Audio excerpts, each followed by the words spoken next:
ልጄ ሆይ ሲነጋ ወደ ዓለም ሲመሽ ወደ እግዚአብሔር እንዴት ትመጣለህ? ስታዝን ወደ እግዚአብሔር ትመጣለህ፣ ስትደሰት ደግሞ ደስታህን በዓለም እንዴት ታደርገዋለህ? ቢያንስ እንኳን እምነት ባይኖርህ እንዴት ይሉኝታ የለህም? በጣም ይገርም ምክር ነው። እምነት ባይኖርህ እንዴት ይሉኝታ የለህም? እና ወደ እግዚአብሔር ሽሽ እንጂ ከእግዚአብሔር እንዴት ትሸሻለህ ካለ በኋላ የኔና የናንተን ህይወት በዚህ ምክር ነው የሚጠቀልለው። አንድ ህፃን ቢቆሽሽ ወይም ቢቆጡት ሰው ሮጦ ወደ እናቱ ይሄዳል።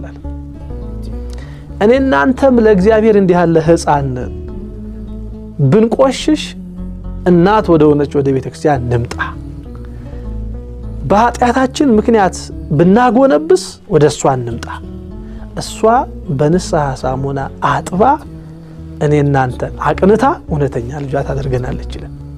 እና ቤተክርስቲያን እንዲህ አርጋ ነው አየህ እንደው በጭንቅ መታሃል በደስታ አጣው ብላት መልሰ አንተ ሲነጋ መች ሲበራ ወደኔ ትመጣለህ ሲመሽ ነው እኮ እኔን የምትፈልገኝ አትልህም። አየህ አንዱ ሚስጥራተ ቤተክርስቲያን አስፈላጊ መሆኑን የምታውቀው እኔና እናንተ ተስፋ እየቆረጥን ነው ከሃይማኖት እንዳንወጣ ይሄማ አይቻልም ማለት ነው እያለን እንዳንደነዝዝ እንዲህ ያለ ስርዓትን ሰርታ እንዲህ ያለ የንስሐን ህይወት ገንዘብ አድርጋ በሚስጥራት ውስጥ እኔና እናንተን ቆይታ አብራ እየመጋገበች ታኖረናለች። ምክንያቱም ንስሐ ገብተህ ቀጥሎ ስጋው ደሙን ትቀበላለህ። አየህ የተያያዘ ነው የሚስጥራቱ አስፈላጊነት ተመጋጋቢ ነው።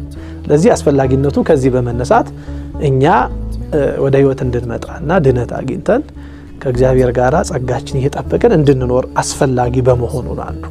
ይሄ ከሆነ ታዲያ ንስሐ ማን ጀመረው የሚለው ነገር ደግሞ እሱ መሰረታዊ ጥያቄ ነው። እንግዲህ እንደምናውቀው ንስሐ የተጀመረው ያው ከአዳምና ከሔዋን መበደል በኋላ ነው። ይሄ ራሱ ክርስቲያኖች ልብ ብለን የአዳምና የሔዋንን ታሪክ ራሱ ከገባን እግዚአብሔር ንስሐችን እንዴት እንደሚቀበለን ማሳያ እንደሆነ ራሱ ምክንያቱም አዳምና ሔዋን አትብሉ የተባሉትን ያን ዕፀ በለስ በሉ፣ ትእዛዝ እግዚአብሔርን አፈረሱ። ያፈረሱት በምን ምክንያት ነው? የመብላት ፍላጎት እኮ ኖሯቸውን ብቻ አይደለም እኮ አምላክነትን ስለሻቱ ነው። ምክንያቱም የምድር ንግስት ነበሩ። በእጃቸው የያዙት ያ የምድር ንግስትነትና ንጉስነት ተራ ሆነ። ለምን? ከእንደገና ሰማያዊ ንጉስ የሚለው ሐሳብ በልቦናቸው ውስጥ ማቀንቀን ሲጀምር ማለት ነው። ምክንያቱም ሰይጣን በእባብ አድርጎ አንዱ ያመጣው ሐሳብ እሱን ነው። ምድራዊውማ